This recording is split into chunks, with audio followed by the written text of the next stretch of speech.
Assalamualaikum warahmatullahi wabarakatuh. Hari ini kembali lagi kita berjumpa dalam mata kuliah Perekonomian Indonesia dalam pertemuan ke-10 dengan tema Perdagangan Luar Negeri atau Internasional. Perdagangan internasional adalah perdagangan yang dilakukan oleh penduduk suatu negara dengan penduduk negara lain atas dasar kesepakatan bersama.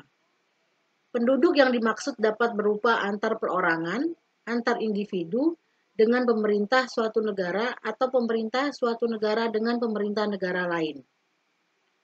Perdagangan internasional adalah suatu perdagangan antar negara dengan negara yang meliputi proses ekspor maupun impor yang sangat berpengaruh bagi pendapatan negara.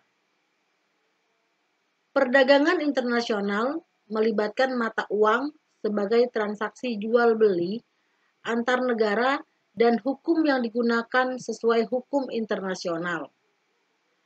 Perdagangan internasional bisa melibatkan dua negara atau lebih dengan pertukaran barang atau jasa. Lalu, apa itu ekspor? Ekspor adalah kegiatan menjual barang atau jasa ke luar negeri. Sementara impor adalah kegiatan membeli barang atau jasa dari luar negeri. Kegiatan ekspor dan impor akan memperluas lapangan kerja, bahkan menghasilkan devisa negara dan keuntungan lainnya di bidang politik, pertahanan, dan sosial budaya.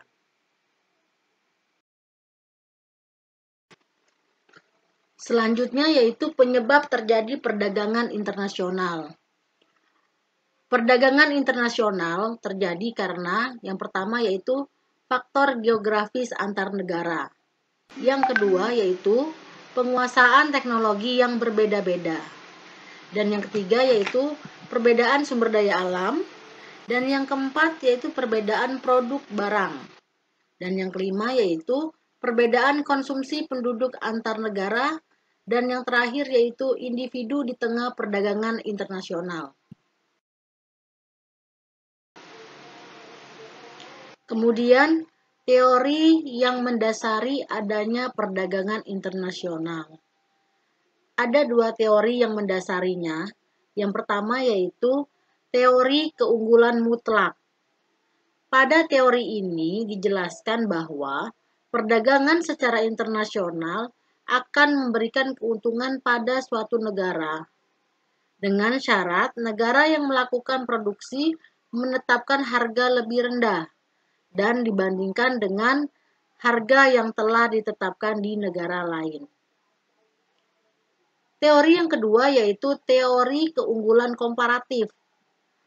Adanya teori keunggulan komparatif yaitu suatu negara tidak mempunyai keunggulan secara mutlak pada produksi barang.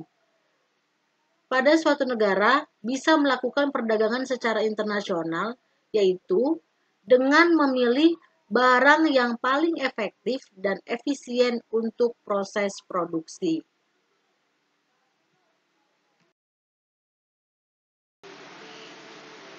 Yang selanjutnya yaitu mengenai manfaat dari perdagangan internasional. Dengan melakukan perdagangan secara internasional, sudah pasti setiap negara mendapatkan manfaat yang besar.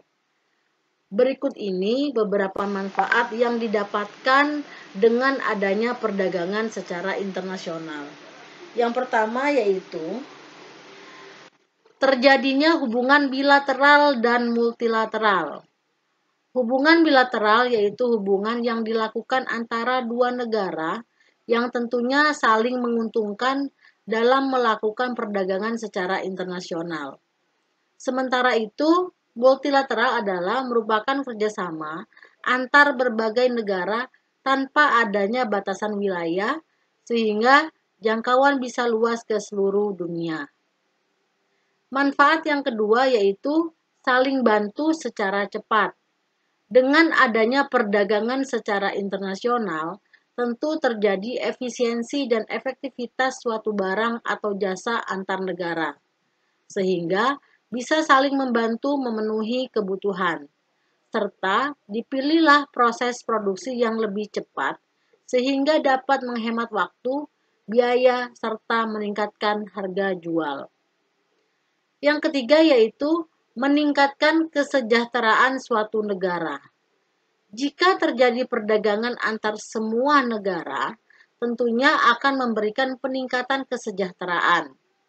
Dengan adanya ekspor impor yang dilakukan antar negara sebagai bentuk perdagangan, maka suatu negara bisa mendapatkan keuntungan dan masyarakat pun merasakan efek dari perdagangan secara internasional tersebut.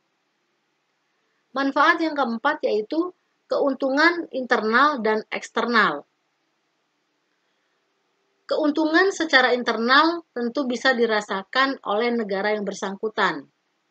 Sementara eksternalnya adalah dirasakan oleh negara lain yang terlibat di dalamnya. Sehingga dalam sebuah perdagangan terjadi hal yang saling menguntungkan satu sama lain. Manfaat yang terakhir yaitu memperluas kesempatan kerja. Dengan dibuka seluas-luasnya perdagangan secara internasional akan berpengaruh pada kebutuhan akan pekerja, sehingga akan tercipta kesempatan lapangan kerja baru bagi negara tersebut guna mempercepat proses produksi. Maka lapangan kerja semakin luas dengan adanya perdagangan secara internasional.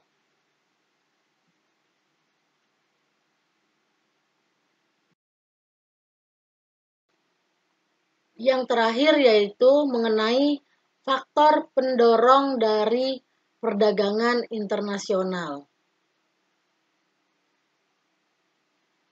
Yang pertama yaitu adanya sumber daya alam. Yang kedua, adanya perbedaan faktor produksi. Yang ketiga, adanya kebutuhan dalam negeri. Dan yang keempat, siklus ekonomi dan perusahaan jaringan. Dan yang terakhir yaitu keinginan saling bekerja sama. Demikianlah tambahan materi untuk pertemuan ke-10 kali ini. Terima kasih. Wassalamualaikum warahmatullahi wabarakatuh.